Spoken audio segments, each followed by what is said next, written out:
Sweet. Alfie Di Carlo, getting ready, 5 weeks out. Liam's back December 7th. How are you feeling? Yeah, mate, it's been a good start of the preparation here in Australia. We've done about 5 or so weeks already here in Brisbane. And yeah, we leave on Sunday to head over to Miami to finish off preparation over there before the big fight. Now, what's training camp going to look like? Now, last time you went to Puerto Rico, I think you spent some time over in America before you just went back there. Yeah. Where are you setting camp? We're setting up camp again in the same spot, Delray Beach Boxing Club. We've got a good connection there with the owner, Joe. He's been very kind to us. So yeah, we're going to set up back there.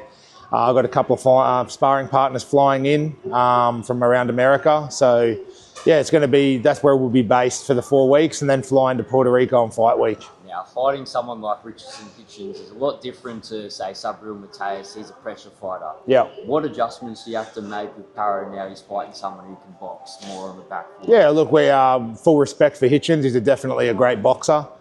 Completely different preparation, as you said, compared with Mateus. Mateus was a different beast. We're not going to have that with Hitchins. He's a bit more slick and calculated, uses his jab well. So yeah, in terms of preparation, sparring partners and things we're doing in the gym, it's all aimed at fighting Richardson Hitchins. Now, this is Liam's first world title defence. What was the motive behind going back to Puerto Rico for the second time? Obviously, the intention was to try and get a big fight in the post the Mateus win. There's a few things that made that a bit difficult. The short time frame.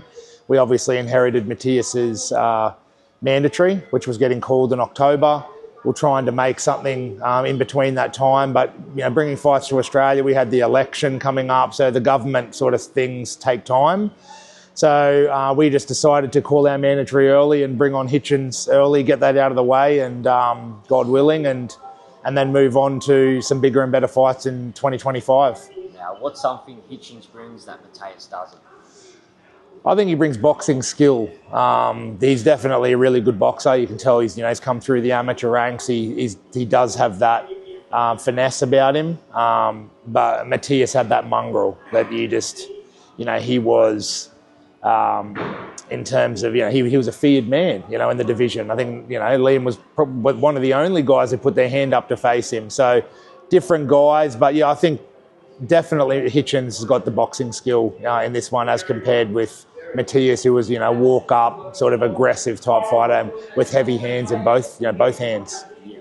Now, other fights in the super lightweight division, we just had Jack Catterall defeat Regis Paro'S over the weekend. What was your thoughts on that fight? I thought Progress was probably winning the first half of the fight, to be honest, especially with the knockdown in round 5. But Catterall did come home well. I think you saw Progress with being 36 odd years old now. I think the longer rounds definitely caught up with him, and obviously Catterall's got youth, so I think he come over the top of him. It was a good performance. I wouldn't say it was a great performance. It didn't stand out as anything crazy in terms of performance, but look, once we move through Hitchins, and who knows, Catterall could be next or could be something else. Now, Hitchins himself, he's called Liam arrogant and a bit one-dimensional. Yeah. What's your response to that? I mean, Hitchins is a yapper. I mean, we've fought someone similar before in Montana Love. Look, Liam does his talking in the ring, and Hitchins can talk as much as he wants. I do think it's a little bit of, he's so outward with his talking to gain some self-confidence or something like that. I mean, the guy's a good boxer and everything. I don't really personally get into the whole yapping back and forth. But look, it should be a good fight. It should be a great fight, but I just see Liam coming over the top of him. I just don't think he'll be able to handle the pressure. Did you see many flaws? Hitchins fought Gustavo Lemus in his last fight. Did you see many flaws from his... Oh, look, I think there's no doubt it was a bad performance. I think pretty well the whole boxing world knows that decision should have went the other way. But in saying that, look, I mean, that the kid was awkward because he was short and stuff like that. But personally, I know if I was going into a world title next, I wouldn't have wanted the Lemos fight to be my fight before. So, I think that will play on him a bit, because it was, the world saw the controversial decision, but going into a world title, you want to be fighting off your best performance. And to be honest, I think that's probably the worst performance I've seen him most recently have, yeah. Because he's had a couple of other good fights, more recently against, the Puerto Rican boy. And, so I just think it would have been better. I think he even said in an interview after the fight against Lemos, he wouldn't mind having one more fight before a world title, but here he is. Now, people in Australia especially are starting to finally see who Liam really is, finally getting the credit he deserves. How does that make you feel as like a trainer, just being there from start to finish? Yeah, I mean, it's been 9 years or so it's been a long road. But yeah, Liam's getting the credit he deserves. Like I said earlier, there's not many people who are willing to face Puerto Rican superstar in his backyard, devastating puncher, one of the most feared men, and we went there and he did it, and he's starting to get the recognition he deserves. I think he's always had the recognition worldwide. It's just in Australia, unfortunately sometimes certain people get highlighted over others and they've had to do it the hard way. It's similar. I see George Kambosos in a similar way.